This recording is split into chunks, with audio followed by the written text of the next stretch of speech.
level of admiration I actually have for China.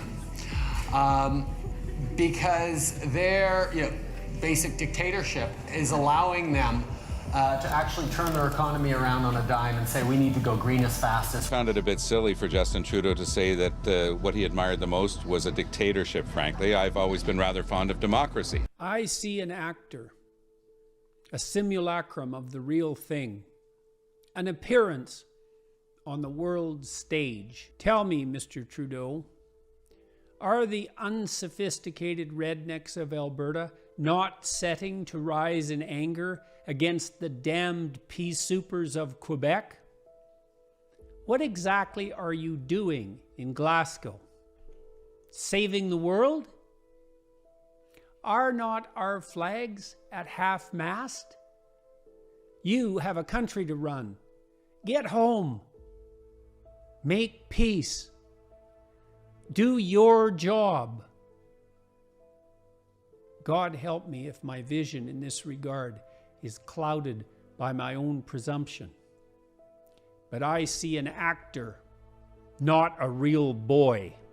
God lift from me the intolerable burden of my ignorance, arrogance, willful blindness, bitterness, and resentment. As I pray that others rise above the same faults and temptations. I watched Fox News release a message this week. There are terrible things afoot under the surface of our society, and the perpetrators are coming for you and coming for us.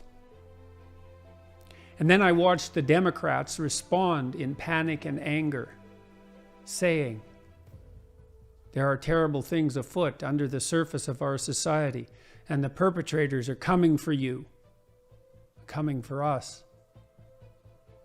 Are there terrible things afoot, bubbling under the surface? Is something coming for you and for us?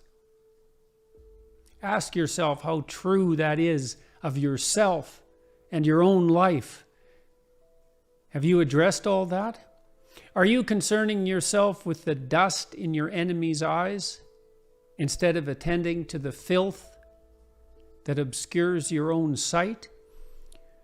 Do we want accusation, suspicion, discord, derision, and hatred?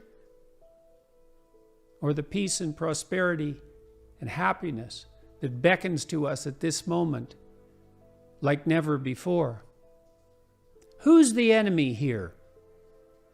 Is it the basket of deplorables? Is it the freaks and the queers?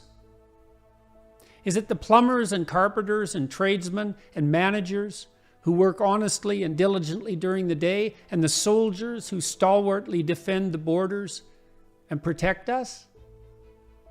Is it the artists and visionaries whose expressions of unbridled creativity entertain and rejuvenate us, and who continually offer to us an unending panoply of technological miracle? Is it the institutions that guide and protect us, that so many lived and died to erect and establish, which for all their faults have served us so well? Do we want revenge or justice? Do we want contempt or mercy? Do we want war or peace? And what are you aiming at in your heart of hearts? I see even the best of men degenerating into the exchange of blows. I see even the best of men identifying the enemy in our neighbors and friends. I see even the best of men falling prey to cowardice and self-righteous anger.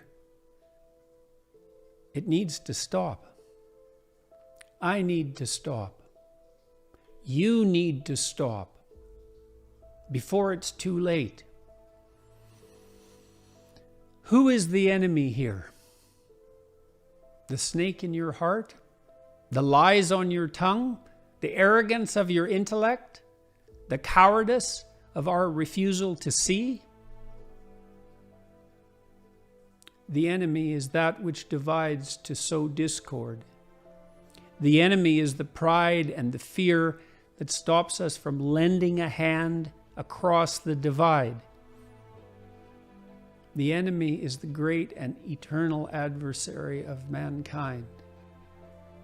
And if we demonize our brothers, our comrades in arms, do we not precisely call that dread spirit forth?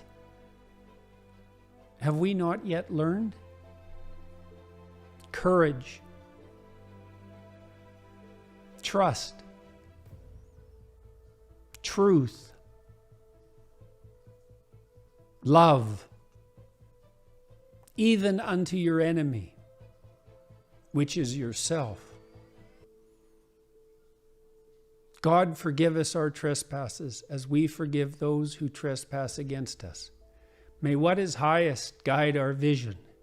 May what is highest open our ears. May what is highest guide our tongues. And may we pray, fearful of the hell we could so easily and carelessly create, deliver us from evil. Shine a light into the corners of our dark hearts. For thine is the kingdom, the power and the glory, forever and ever.